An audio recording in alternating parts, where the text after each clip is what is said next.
Hey guys, welcome back. Today I'm going over patch 12.3. There's a lot of changes, a lot of nerfs to champions, and a few adjustments, but the main thing is that they're adjusting a lot of the fighter items, and we'll go over all of those. Alright, let's just get right into it. So first off is Ahri. It's kind of a mini rework almost. They're basically making it so that her R has resets, and that whenever you kill a champion you get an extra dash. Ahri is not a bad design, but she lacks a bit of the flashiness that a lot of new designs have, so I would classify her as outdated, even though I don't think any of her mechanics are really that bad or that poor of designed. But yeah, so they're just compensating for this extra power in different ways. They're giving her E less mana cost and more damage, but you don't get bonus damage anymore, but it's compensated with damage, with extra damage from her E and her W. Her Q, the mana cost is going up later, but a few of her other mana costs are going down, like her E and her W. So they're just really changing the power around in all of these different ways, and they're changing her passive so that you actually have to kill minions or monsters to get stacks of essence fragments, and then once you get 9, she consumes them to heal. I'm wondering if this could make Ahri Jungle possible. I've tried Ahri Jungle before. She clears really slow and she's really low HP basically at all times, but they are kind of lowering her health and lowering her base health regen and lowering her armor, but this does say killing monsters, so it's possible that the numbers work out to where Ahri Jungle gets better, but overall I like the change to make Ahri a little bit more flashy without making her any more complicated or doing any super invasive changes, so I like this a lot. Alright, next is Akshan. So Akshan has a big problem where he is significantly better against melee champions than he is against ranged champions, and that makes him a way better top laner than he is mid lane, even though he's meant to be a mid laner. And his kit reads like a mid laner. You want to, push waves and then roam with your W. Sorry about that.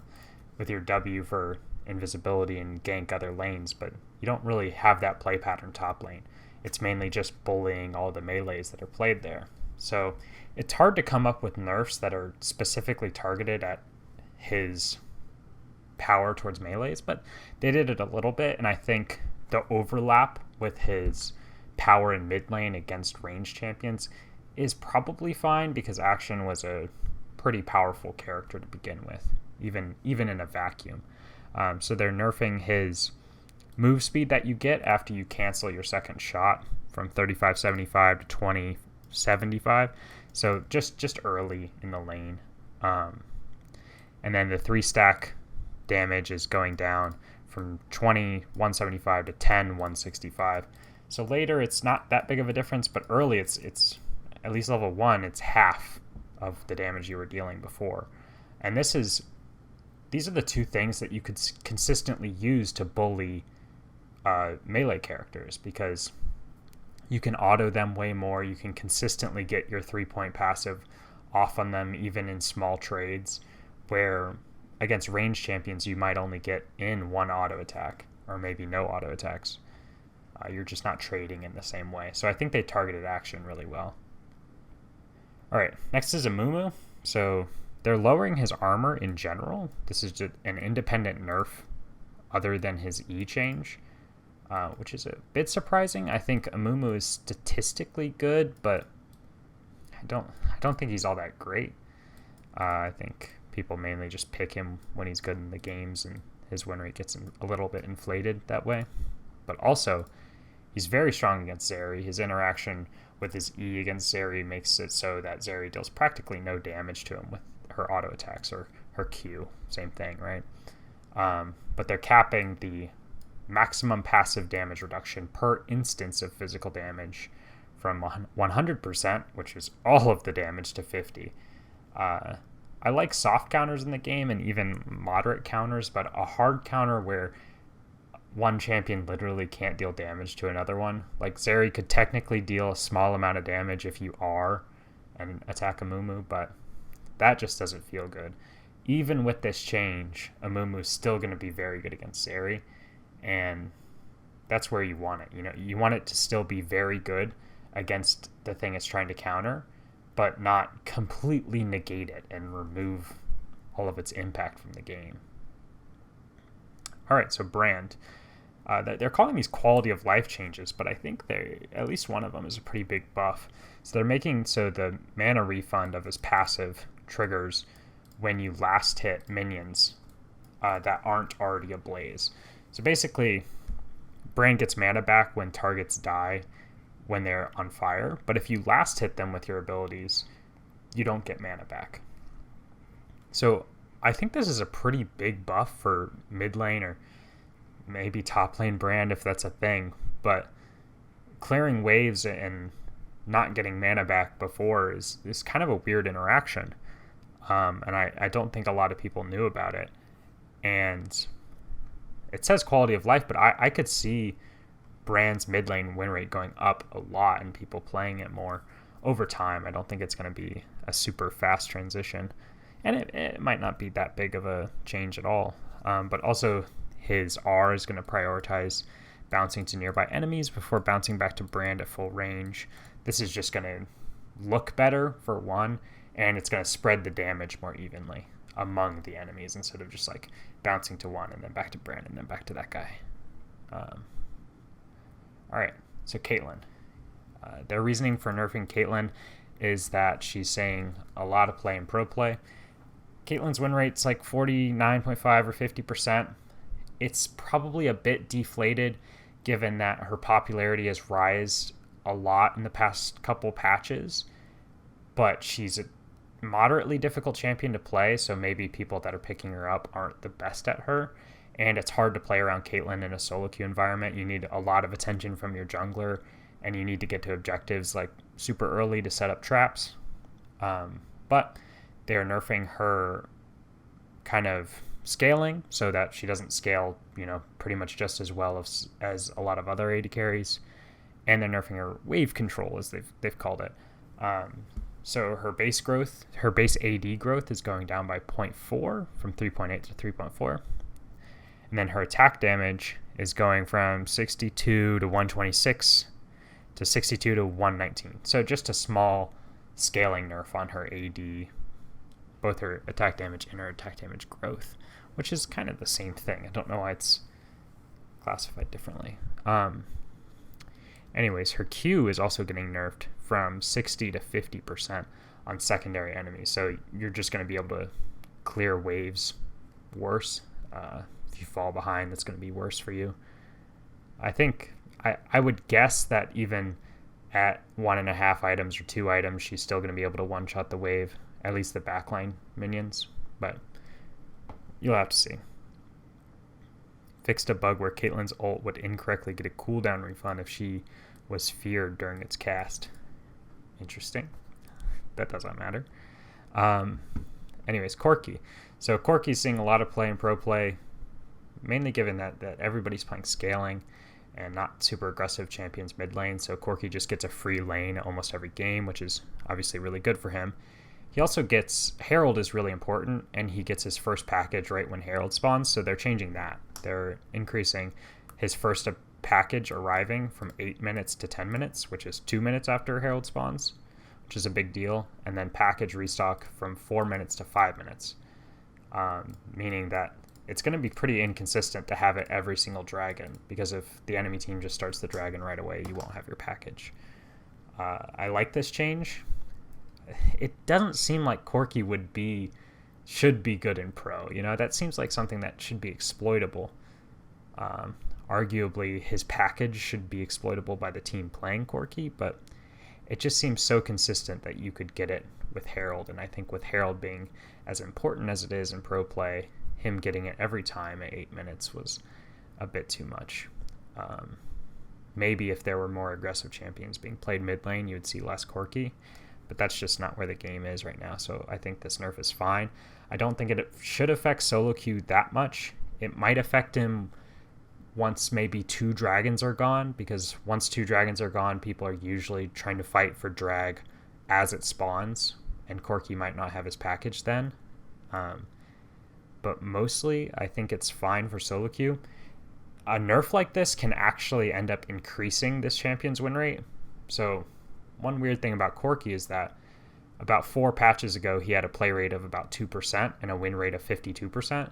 And over 4 patches, his play rate went from 2% to 10%, and his win rate went from 52% to 48%. This is kind of like a play rate, win rate deflation relationship going on. They have an inverse relationship. So basically what that means is that people who are inexperienced at Corky have been picking him up because people say he's powerful, and his win rate is getting deflated from that. He's still a super powerful champion, even though he has a 48% win rate. You have to judge all of these statistics on context. So with this nerf, people may end up dropping Corky, and only the experienced Corky players may be left, and then his win rate might go up. Might take a patch or two, but I would probably expect that to happen. All right, Leblanc. So Leblanc has been good in pro play for, it seems like, 6 months or something, and they're finally nerfing her. I don't know if have they nerfed her in the past? I'm not sure. But her base damage on her W is going from 75, 115, 155, 195, 235, is that what this is? To 75, 110, 145, 180, 215. So they're just nerfing the scaling on her W, which is the first maxed ability. It's going to hurt her wave clear a lot, which she already had pretty bad wave clear. Like a lot of the times you had to copy your W just to clear the wave. And it's also going to nerf her, like, you know, midway into laning phase. It's probably going to start hurting her. Her solo queue win rate is not particularly crazy, but she was probably meeting some threshold where they just had to change her for pro play, or she was just going to keep being pick ban. All right, so Lilia. Lilia's R is going from 1.5 to 2.5 seconds to 2 to 2.5 seconds. I think this might have been what her R was before the little mini rework that they did to her. And I think with Lilia right now, there's really just a big knowledge gap between the people who know how to build Lilia and the people who don't. Building Lilia as this kind of stun bot that flashes in and like QRs and then stopwatches is not a very efficient way to build her. Basically, the only thing she does is damage. She does have the ult, obviously, but other than that, she just does a bunch of damage and is melee range. So the best way, theoretically and statistically, backed by the stats, to build her is just something like Riftmaker, Demonic Embrace. But a lot of people aren't doing that yet, and you see that most people are building Stopwatch, yet it has... Most people are building Stopwatch second, yet it has a drastically lower win rate than a lot of other items you can build second, like Demonic Embrace and Rallies. I think even Morello might have a higher win rate second build. Obviously, there's still going to be games where Stopwatch is better because they're all AD, or there's a particular interaction where Stopwatch is going to be great, but I think in most Lilia games, you should just be going like Riftmaker into Demonic Embrace, or Leandri's into Rallies, something like that. But this will definitely increase Lilia's win rate, and as people discover that the default build is actually just really bad, maybe her win rate will increase even more. All right, Nami. So they're kind of making a quality of life / fantasy change with her passive. It's going from 40% move speed plus the AP for 1.5 seconds to 90% move speed, but it's decaying over 1.5 seconds. So you're going to notice this speed a lot more than the last one, but it's arguably just as powerful because it's decaying. Something like this feels really good without changing the power of the champion too much. I would say it's a small buff, so they are giving her a nerf to her E on hit damage. I think this is a good thing to nerf. Like the nerfing the scaling doesn't really matter because it's max second on support, but that level 1 with that 25 on hit damage, like Lucian Nami is just a crazy strong lane, and it feels like they deal so much damage. So I think that's a pretty decent compensation nerf because I think Nami was already pretty strong. But I like this change. I think it's probably going to feel really good to both play Nami and play with her. All right, Quinn. So Quinn got hit a little bit with the shield bow nerf, and I think she's received some other nerfs in the past, so I think they're taking this opportunity when she's hovering around 50% win rate to make her R deal damage, which is a crazy thought. Her R before dealt no damage. I mean, it dealt a little bit, but you see 40% AD is going up to 70% AD. You're getting, you're probably getting close to an auto attack with your R damage now. So that's cool to see. I like this change a lot. I've always wished that Quinn R actually dealt damage, and it's going to be a lot easier for her to clear waves now, I would guess. And her W attack speed is also going up just early. The scaling is still the same. You're still going to max out at 60 attack speed. But this is going to help her lane and make her feel better in lane and feel better lane. So Senna is going from a 10% chance to drop a soul on a minion kill to a 2.77% chance. They keep changing this with Senna. I feel like they've changed this at least 4 times back and forth from we want AD carry Senna to be dropping souls, or we don't want AD carry Senna to be dropping souls. And I feel like at some point we just got to stick to one. Like, is Senna an AD carry or not? I'm personally on the side of, I think more supports like that Senna is in their champion pool than AD carries are super excited to play Senna. I think most AD carries would think that Senna's kind of lame duck, if that's the right description. But I think this probably just kills AD carry Senna. It doesn't affect farming Senna at all, and Senna and Tahm Kench just got buffed, and I expect them to be doing really well in pro play, and Senna and other champions as well. It doesn't have to just be Tahm Kench. But yeah, so I've seen that in pro play people are playing Senna Tahm Kench without starving or without fasting the Senna, and that's probably just going to flop back around to make fasting Senna the better option now.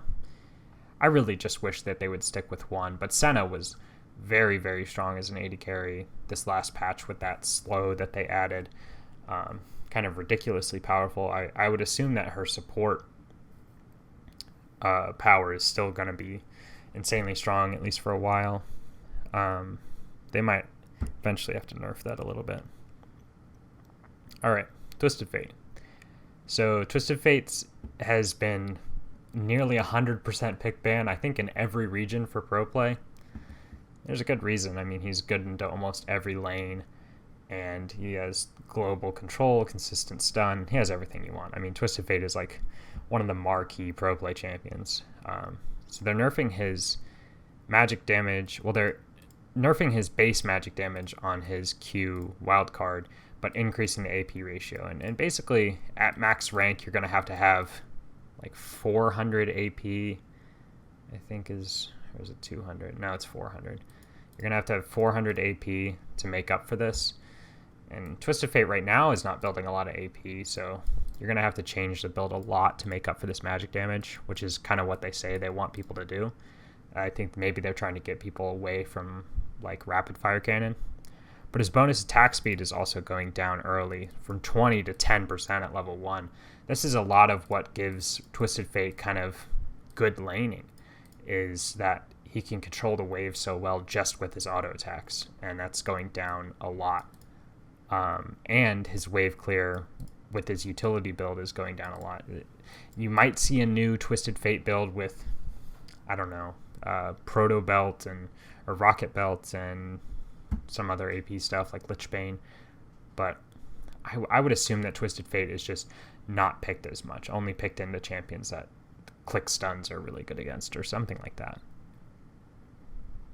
All right, so Zeri launched at like 30% win rate, but she's clearly proven from going from 30% win rate to probably 50 at this point that she's easily the most powerful champion in the game. I mean, her win rate's at 50%, and it's still bogged down by all of those games that people were losing when she first came out. People had to, 1, figure out how to play her, and 2, figure out how to build her. And once that Triforce Runan's build was discovered, that even got hotfixed, that interaction with Runan. So I think Zeri, probably her win rate now is just absurd. So she obviously needed a nerf. So her move speed's going from 3 into 30 to 325. She does move very fast, so I could see this being good. Full charge damage based on target's max health for her basic attack is going from 3 to 20% to 3 to 15%. So this is one of the efforts they're making to make you have to build high damage items to deal a lot of damage on Zeri. I mean, people were building like Titanic Hydra and Black Cleaver and still dealing a bunch of damage as Zeri because she has so much percent health and base damage in her kit.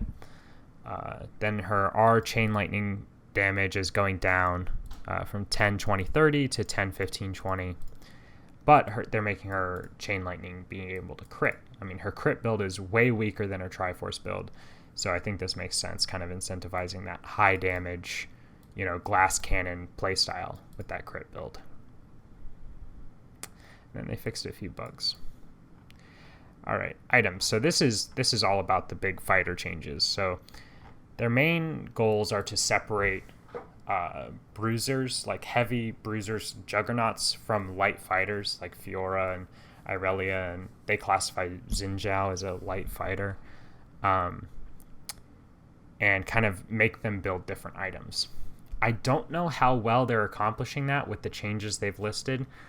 I think what they are accomplishing and doing pretty well is making a clear difference between bruisers and tanks. I think that one of the big problems in the game right now is there's no clear distinction between what a bruiser can do and what a tank can do. You look at a team comp, and if it has 3 tanks, it feels the same as if it had 3 Gore Drinker bruisers. I think these two classes should be more distinct, and I think that this accomplishes, all of these changes accomplish that goal better than separating nimble fighters and juggernauts. But let's go over the changes. So first of all, they're making all of the fighter mythics 300 health, so that you're not deciding between health, you're deciding between how they deal their damage and their utility. I think the Stride Breaker is already 300 health. So Divine Sunderer was getting a way bigger nerf than this, but they pulled back on that. And all of the recipes for Gore Drinker and Divine Sunderer have had their phages removed, which could be a big change because I think phage was a pretty powerful component item. So now its health is going from 400 to 300, again separating it from the tanks, and its attack damage is going from 35 to 40. You're going to deal more damage now. So I like that change. Gore Drinker is going from 450 to 300. Attack damage is going from 45 to 55. So you're going to deal a lot more damage with Gore Drinker now. Trinity Force is going from 200 to 300, but they're nerfing its stacking from 6% to 4%. Why does it say updated? This sounds like a big nerf. Up to 5%. Yeah, I don't know. Anyway, so this sounds bad for Ezreal. I'll point that out. But I think that having to choose between its utility and its damage when it comes to fighter items is a cool idea. Not just choosing between like the stats. Oh, this one gives me more health, and I'm looking for health, so I'm going to take this. However, I think it kind of homogenizes bruisers and or juggernauts and light fighters more. They say that the bruisers and the juggernauts are going to have to rely on key mythic items. I don't know how well that's going to play out. I think one idea is they could just make Blade of the Ruin King a mythic item, mythic item. But we'll talk about that later. So legendary items. Let's just go over the changes. So Death Dance is going from 3,100 gold to 3,300 gold. And it now works, it absorbs a little bit less damage, but it works on both types of damage. So this is a huge change. And it also heals based on bonus AD and not maximum health. This is maybe one of the biggest changes in the patch. This is going back to something similar to what Death Dance... Oh my god, my mic dropped. Going back to something similar that Death Dance used to be, which is absorbing all types of damage.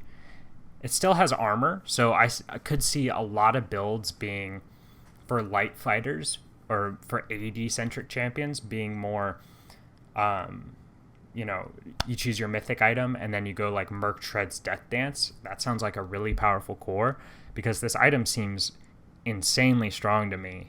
You're just going to have to balance your damage types, and then it just becomes an item that's good against everything. It's not just like a situational armor item.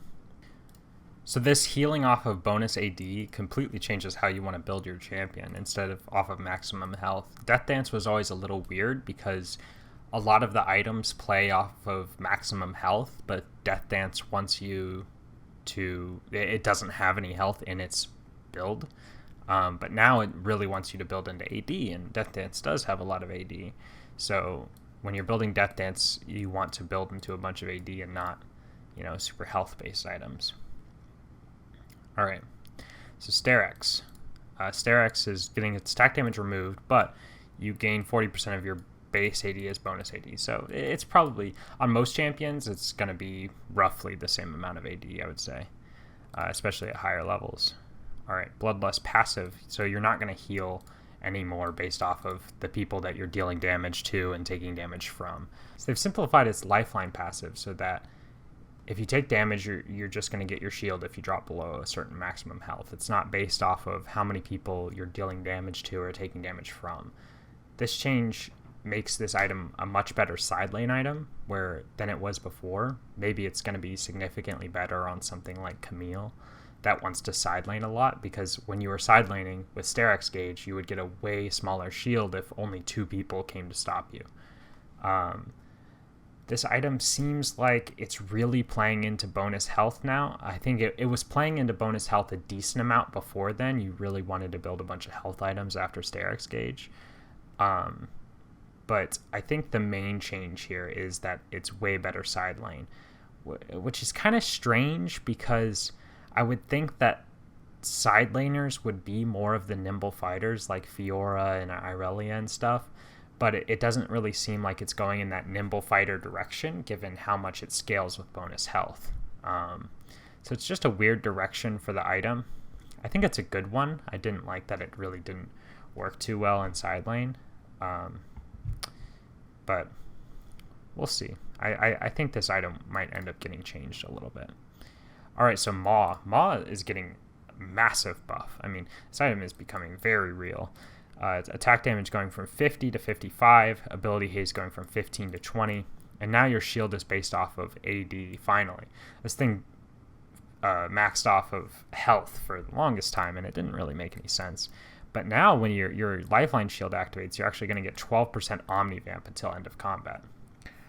This is huge. I mean, this item just seems very, very strong. I would expect it to see play anywhere you think it would. Before, Maw seemed very situational, and even when it seemed correct to build Maw, it usually wasn't. But now, I can't imagine this thing on Ezreal. That sounds amazing. But it scales off of base AD now, so it's even, or bonus AD, so it's even better on AD carries. It's going to be really good on these nimble fighters. This item is really good. Obviously, it's a little bit situational, but I don't think it's nearly as situational as it was before. All right, so Blade of the Ruined King is going from 3,200 gold to 3,300 gold, but the damage is going from 10% for melee, 6% for ranged, to 12% for melee, 8% for ranged. It seems like Bork is something that you really only build first. There's very few situations where you want to build it second or third, or almost never fourth. Those situations come up when it's like, I'm really only trying to side lane, and I need Bork to beat the person that I'm trying to side lane against. But at that point, I think with better planning, you could have just started Bork. Bork really seems like a mythic item to me, and I think they could maybe transform it into one. Then you would lose the option of having Bork and a mythic item, but I think they could do something even flashier with Bork than it is now. I like this change, though. I think a good way to incentivize nimble fighters to actually build nimble fighter items like Bork is just to buff Bork. That's just one way of going about it. So I think this is the first change that I've read that I think really impacts diverging nimble fighters from these massive juggernauts, is just plainly buffing Bork. All right, so Black Cleaver is going from 450 health to 350 health, and attack damage is going from 40 to 45, and ability haste is going from 25 to 30. Like, that's a lot at this point. But yeah, again, achieving the goal of making Bruisers less tanky, but dealing more damage. This is a lot of ability haste. I still expect Black Cleaver to pretty much be built in the same spots, but I like the changes with the Bruiser theme they have going. All right, Ravenous Hydras just getting a plain buff from 65 to 70. This is kind of like Bork. I mean, they're just incentivizing people to build like a nimble fighter by buffing nimble fighter items. It might turn out that just people weren't building like nimble fighters because those items were just bad, but we'll see. So I think we might see more Bork Ravenous Hydra builds. Maybe not both at the same time. That seems a little weird. All right.